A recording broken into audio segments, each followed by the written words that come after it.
Bismillah, walhamdulillah, wassalatu wassalamu ala rasulillah. Me emrin e Allahut, falënderimin takon vetëm Allahut, lavdërimi shpëtimi Allahut, qoftë të dërguarin e Allahut. Do të përmend një hadith i cili flet për përmirësimin e këtij umeti në fillimin e tij dhe për shkaqet, flet për shkaqet e përmirësimit të këtij umetit, pra si është përmirësuar në fillim ky umet, pra ummeti islam, dhe pashtu tregon shkaqet e shkatrimit të tij në kohën e fundit, pra në ditën e gjykimit, para ditës së gjykimit. Hadithi i cili ka ardhur nga Abdullah ibn Amr radhiyallahu anhuma qala Rasulullah sallallahu alaihi wasallam salahu awwal hadhihi al-umma bi-zuhd wal-yaqin wa yahlaku akhiruha bil-bukhl wal-amal. Hadithi i cili ka përmendur Sheikh Al-Albani në Sahih al-Jami dhe e ka vlerësuar me sanad hasan. Dhe në një transmetim tjetër ka ardhur naja awwalu hadhihi al-umma bil-yaqin waz-zuhd wa halaka akhiru hadhihi al-umma bil-bukhl wal-amal. Hadithi i cili ka ardhur nga Abdullah ibn Amr, Allahu qoftë i kënaqur me të, i cili ka thënë i dërguari i Allahut sallallahu alaihi wasallam, përmirësimi i fillimit të këtij umeti ka qenë me asketizëm dhe bindje të sigurt, dhe do të shkatërrohet fundi i tij me kopratësi dhe shpresë të gjatë. Dhe në transmetimin tjetër që ka përmendur Sheikh Al-Albani është që ka thënë pejgamberi sallallahu alaihi wasallam, ka shpëtuar fillimi i këtij umeti me bindje të sigurt dhe me asketizëm, dhe do të shkatërrohet fundi i tij me kopratësi dhe shpresë të gjatë. Pra, suksesi i fillimit të këtij umeti, pra brezi i parë, brezi i sahabëve dhe brezi tabiinëve dhe tabiinëve që kanë ardhur pranë tre brezëve të parë, pra suksesi i fillimit të këtij umeti ka qenë për shkak të dy moraleve madhështore, që janë asketizmi, zuhdi dhe bindja e sigurt, pra yaqini. Prandaj kush dëshiron sukses dhe shpëtim, atëherë të veprojë sikur se ka vepruar fillimi i këtij umeti, që janë salafus salih, pra janë të parët e ershëm, pra të devotshëm. Pra kush dëshiron sukses dhe shpëtim, atëherë le të veprojë sikur se kanë filluar ata, dhe të veprojë sikur se kanë vepruar ata, që janë fillimi i këtij umeti, që janë brezat e parë. Pra le të pajiset me këto të dyja, sepse këto të dyja pra janë shkak që të ketë sukses besimtari në këtë botë, po ashtu edhe shpëtim në botën tjetër. Dhe nuk përmirësohet ky umet vetëm se me atë që është përmirësuar fillimi i tij, pra sikur se janë përmirësuar pra sahabët. Suksesi i sahabëve dhe i brezave të parë nga salafus salih nuk erdhi nga fuqia materiale, por se nga fuqia shpirtërore, nga këto dy cilësi të zemrës. Dhe kjo i bëri ata që të ishin të guximshëm dhe të paluhatshëm pra në besimin e tyre. Pra pejgamberi sallallahu alaihi wasallam ka përmendur dy cilësi. E para është zuhdi, pra që është asketizmi. Pra çfarë do të thotë fjala zuhd, asketizëm? Pra zuhdi, asketizmi do të thonë është ti të mos e lidhësh zemrën tënde me këtë botë dhe të japësh përparësi botës tjetër. Sepse bota tjetër pra është banesa përfundare pra e besimtarit. Zuhdi, asketizmi nuk do të thotë varfëri, apo të lësh punën dhe të mos punosh, por se është që dynjaja mos ta sundoj zemrën tënde. Pra ndodh që një person mund të jetë i pasur dhe është asket, pra nuk është çudi, është edhe i pasur, ama edhe ka zuhd, pra është asket. Dhe ndodh kundërtar, pra që një person mund të jetë i varfër dhe nuk është asket, s'ka lidhje fare me asketizmin, nuk ka lidhje fare me zuhdin. Pra asketizmi nuk lidhet me pasurinë apo me varfërinë, por se lidhet me personin, se si i ka raportet apo marrëdhëniet ai me dunjan. Pra asketi vërtet është ai person që e ka pasurinë në dorën e tij dhe jo në zemrën e tij. Pra pasurinë e ka në dorën e tij dhe jo në zemrën e tij. Dunjan pra e ka në dorën e tij dhe nuk e ka në zemrën e tij. Shumë njerëz mendojnë se kur shikojnë një person me rroba të vjetra, apo ju duket si vrafanjak, apo nuk është aktiv me ritmin e jetës dhe me xhepat bosh, thonë që ky është asket. Por se ky është një mendim i gabuar. Ndodh që të jetë në këtë gjendje, por se zemra e tij vlon për jetën e kësaj bote. Nëse do të jepeshin mundësitë, nuk do ta linte mangët asgjë kësaj dynjaje, sepse për to kryesor është xhepi dhe jo zemra. Ndërsa ka njerëz që mendojnë se kur shikojnë një person të pasur, të veshur mirë, apo lëviz me një mjet të mirë dhe e shfaq mirësinë e Allahut në veten e tij, thonë që ky nuk është asket. Por se edhe ky është një mendim i gabuar. Ndodh që të jetë në këtë gjendje, por se zemra e tij është e lidhur me botën tjetër. Ai shikon pasurinë si mjet për të kryer vepra të mira dhe për bamirësi dhe jo si qëllim për ta grumbulluar, për të garuar dhe për ta depozituar. Ky person e zotëron pasurinë e tij dhe nuk zotërohet nga pasuria. Pra ky person e zotëron këtë pasuri, e ka në dorë këtë pasuri dhe nuk zotërohet, nuk është pasuria që e sundon atë.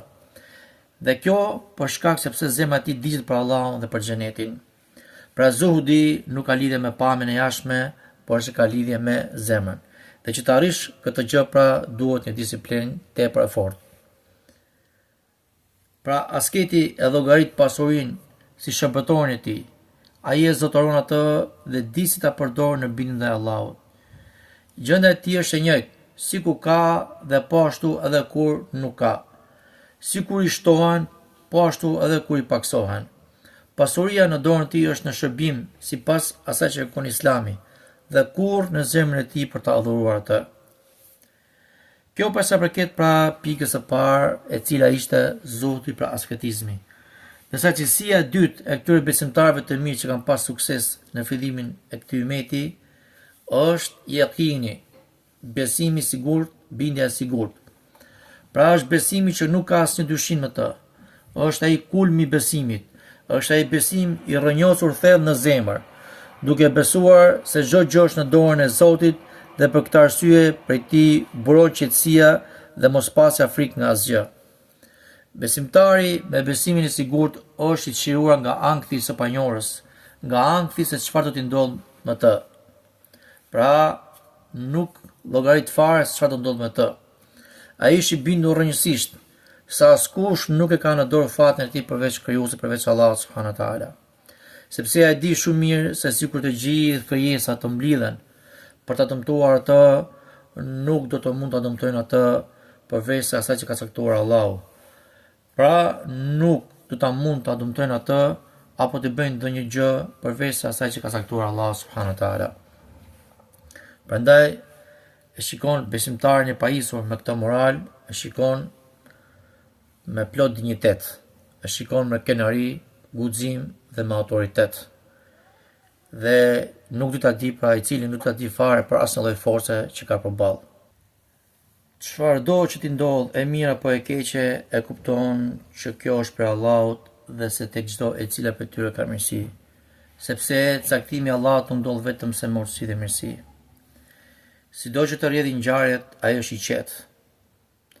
Edhe nëse çdo gjë përmbyset, pra ai është i qetë. Sepse di shumë mirë se kthimi është tek Allahu, i gjalli dhe i përjetshëm që nuk vdes kurrë. Besimi i sigurt është ai për të cilën besimtari është i sigurt, i prerë, i bindur, duke mos pasur asnjë pikë dyshimi. Dhe dietarët kanë përmendur në lidhje me yaqinin, ekzistojnë 3 nivele të yaqinit të bindjes së sigurt. E para është dituria e sigurt, pra domethënë është ai informacioni i sigurt i cili fitohet përmes diturisë ndaj diçkaje. Për shembull, të jap një shembull që ta kuptojmë më mirë. Të gjithë ne e dimë se zjarri djeg. Pra sepse kemi parë, sepse e kemi mësuar këtë gjë, e kemi dëgjuar, na kanë mësuar të tjerët, kujdes se zjarri djeg. Pra kjo është pika e parë, informacioni, dituria e sigurt që zjarri të djeg. E dyta është shikimi i sigurt, syri i sigurt, për që ne kemi parë atë.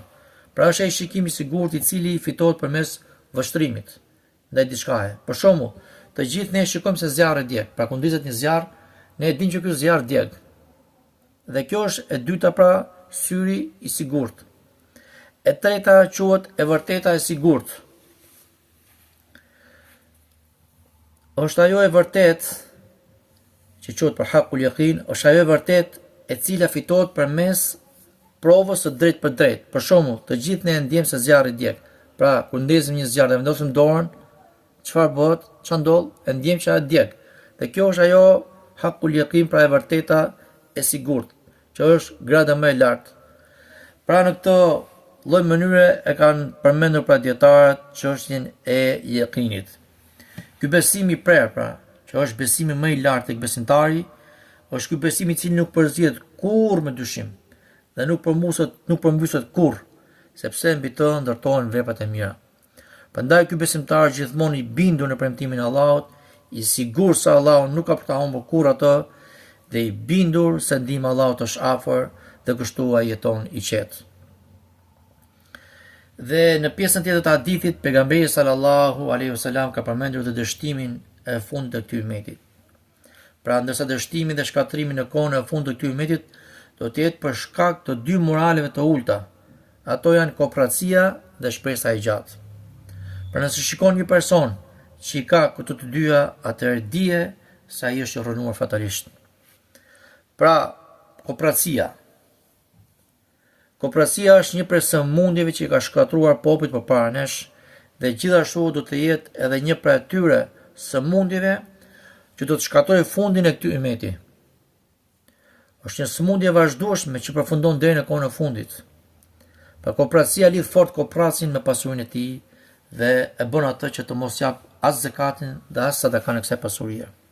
Pra kopraci gjithmonë i ka sy tek pasuria e tjetrit, duke mos u ngopur kurrë, derisa ajo e shtyn atë në padrejsi, armiqësi dhe vrasje. Dhe për këtë arsye, kopraci gjithmonë është i varfër, ai e llogarit veten e tij si të varfër përpara pasurisë që ka përballë. Edhe sikur të posedojë pasuri të madhe, patjetër miliarder apo më tepër se miliarder. Pra për këtë arsye kopraci është gjithmonë i varfër. Dhe ajo pasuri që ai posedon nuk i jep lumturi, sepse qëllimi i tij nuk është ta shijojë këtë pasuri, por se qëllimi i tij është të grumbullojë sa më shumë. Pra nuk është qëllimi që ai ta shijojë këtë pasuri. Pra sa më shumë të zhytet pas pasurisë, aq më i varfër dhe aq më i varur bëhet pra në këtë pasuri. Ai ndihet i varfër sepse asnjëherë nuk ngopet. Ai është i varfër dhe shpirtërisht sepse lumturia e tij nuk varet nga ajo që ai ka vetë, por se varet kur ai shikon tjetrin se si u shkator pasuria. Aty ndihet mirë ai, aty ndihet mirë shpirtërisht. Pra, ai varet nga sëmundja e grumbullimit, se si të mbledhë pasurinë sa më shumë, të grumbullojë sa më shumë. Pra jeta e tij është e lidhur fort me pasurinë dhe në çdo moment është i fokusuar tek pasuria. Sa që ka për atyre koprazve që nuk duan ta shohin tjetrin mirë, sa e marrin vesh që ka arritur një pasuri, mendojnë dhe dëshirojnë se si të shkatërrohet pasuria e tij, qoftë edhe nëse nuk përfitojnë asgjë për kësaj pasurie. Për qëllimi i tyre është që ajo të shkatërrohet. Derisa kjo gjë i çon ata në padrejsi, në vrasje, në krim ndërmjet njëri tjetrit. Njerëz të tillë ndjejnë dhimbje kur dëgjojnë për sukseset e tjerë, ato bëhen keq kur ndjejnë suksese. Ata bëhen shumë keq saqë ka për atyre që pinë ilaçe për këtë stres, sepse i shkaktohet stres nëpërmjet i lajmit që dëgjovi. Pra, i shkaktohet stres kur ai dëgjon sukseset e tjerëve. Dhe ata nuk ndjejnë qetësi vetëm se kur vjen momenti kur rivalet e tyre dështojnë. Normalisht kjo është një sëmundje dhe për çdo sëmundje elhamdulillah ka ilaç, sikur se gjithë sëmundjet e tjera. Dhe ilaçi i kësaj sëmundje është tek zbatimi i urdhave të Allahut dhe të urdhave të pejgamberit sallallahu alaihi wasallam, sikur se është zakati dhe sadakaja, dhe dini vëllezër se këto janë adhurime madhështore dhe nuk janë thjesht transaksione parash, por se është pastrim për poseduesin e pasurisë dhe shërbim nga Allahu i lartësuar. Dhe këtu i pasuri e shikon të varfrin si vëlla dhe jo si rival. Dhe pashtu i varfri e shikon të pasurin si vëlla dhe jo si armik, duke mos pasur zili dhe urrëtie për të, por se duke parë se pasuria e tij sjell dobi dhe mirësi. Ashtu sikur se i varfri ka uri në ushqim, ashtu edhe kopraci ka uri në pasuri. Dhe frika se mos i paksohet apo i mbet, e bën atë të babzitur. Pasuria e tij është sikur se xhandari që i rri roje 24 orë e koka dhe e mban atë në ankth. Pra është pasuria ajo që zotëron dhe jo ai pasurinë. Gjendja e tij emocionale është e lidhur fort me pasurinë dhe suksesin e tjetrit, saqë ka skllavëruar atë. Kopraci në këtë botë jeton si i varfër, sepse ai nuk e shpenzon pasurinë e tij as për vete dhe as për të tjerët. Ndërsa në botën tjetër do të llogaritet si i pasur, sepse do të jap llogari për pasurinë e tij. Pra ai në këtë botë është i rrethuar nga numra dhe shifra marramendse, por se zemra e tij është zbrasur dhe boshatisur. Prandaj kush i bindet Allahut dhe të dërguarit të tij sallallahu alaihi wasallam, ai ka rregulluar jo vetëm xhepin e tij, por mbi të gjitha ka shëruar zemrën e tij. Dhe cilësia tjetër e shkatrimit të këtij ummeti para në kohën e fundit është dhe të shpresuarit gjatë. Pra shpresa e gjatë e cila e zhyt njeriu në jetën e dynjas duke bërë që të shtyj pendimin e tij dhe bërjen e veprave të mira me mendimin se ka akoma kohë. Është kjo shpresë që e shtyr njeriu që të dojë jetën e kësaj bote dhe të urrejë vdekjen dhe të harrojë botën tjetër. E bën njeriu që të jetë i verbuar, pra bën njeriu të verbuar, sikurse para syve ka një perde dhe nuk shikon se çfarë ka pas saj.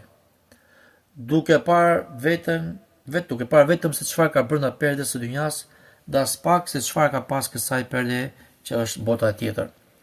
Dhe për këtë arsye bëhet i dashuruar me këtë botë, pra me këtë jetë, dhe shpreson shumë gjatë dhe sikur ai nuk do të vdes kurrë. Njerëzit i shikojnë këta persona me këtë shpresë të gjatë si investitor strategjik në ndërtimin e jetës së kësaj bote, duke u përpjekur të ndërtojnë një luks, një jetë luksi, me shpresën e kohët se mund të ikin në fundit të pashmangshëm. Pra investojnë për 30 apo 40 vjet punë e sakrificë për të jetuar luksin e kësaj bote që është e përkohshme dhe nuk investojnë për punë të mira që t'i bëjnë dobi në botën tjetër që është bota e përhershme. Dhe gjendja e tyre është sa që edhe kur merren me adhurim, mendja i rri tek dynjaja, sepse dynjaja ka sunduar zemrën dhe ja ka mbushur zemrën plot angazhim. Kur flasim për këtë çështje, ne nuk kemi për qëllim me këtë që të urrejmë dynjan, as të urrejmë një jetë të mirë, as të urrejmë që të përfitojmë për të mirat e saj, por se urrejmë që të bëhet dynjaja qëllimi ynë kryesor duke braktisur urdhat dhe ndalesat e Allahut. Dhe se musliman, jeta e kësaj bote është si shembulli i oqeanit ku njerëzit lundrojnë mbi të. Dhe për të arritur në breg, duhet me patjetër që të lundrojmë në këtë oqean, sepse anija nuk lëviz dot, por nuk pati ujë. Dhe kjo anija e cila është zemra, duhet të jetë e sigurt që uji të mos depërtojë brenda në të, sepse nëse uji depërton, atëherë do të mbytemi. Ne kemi nevojë për këtë dynja sepse nëpërmjet saj fitojmë botën tjetër. Në të jetojmë, në të mësojmë, në të ndërtojmë, në të krijojmë familje, por nuk duhet ta lejojmë që të dështojmë dhe të humbasim drejtimin. Besimtari është si ai lundërtari i zgjuar dhe i mençur, i cili nuk e harron kurrë bregun. Ai qëndron në oqean për të arritur kërkesat e tij, duke punuar në të, po edhe duke shijuar atë, por sa asnjëherë nuk e shikon oqeanin si shtëpinë e tij. Ndërsa njerëzit me shpresë të gjatë i vinë vërdall oqeanit, sikur nuk ka breg në të, dhe mendojnë se oqeani është shtëpia e tyre. Pra ata ende në për oqean gjatë dhe harrojnë se sa më shumë të zgjas udhimi i tyre, aq më i rrezikshëm bëhet.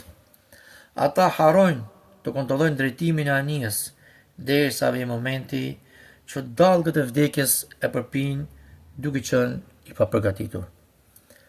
Ajo çfarë kërkohet nga ne është që të jetojmë në këtë botë dhe të jemi të vetëdijshëm që nuk jemi të kësaj bote, por se jemi kalimtar në të. Pra të punojmë sikur do të jetojmë përgjithmonë në mënyrë që të ndërtojmë dhe të korrim suksese dhe në të njëjtën kohë të përgatitemi për botën tjetër, ashtu sikur do të vdesim pra nesër. E lutim Allahun subhanahu wa taala të na jap zuhd për asketizëm dhe yaqin, pra besim të sigurt, sikurse këto gjësi kanë pas të parë tanë të hershëm dhe kanë pas suksese në fillimin e tyre. Dhe po ashtu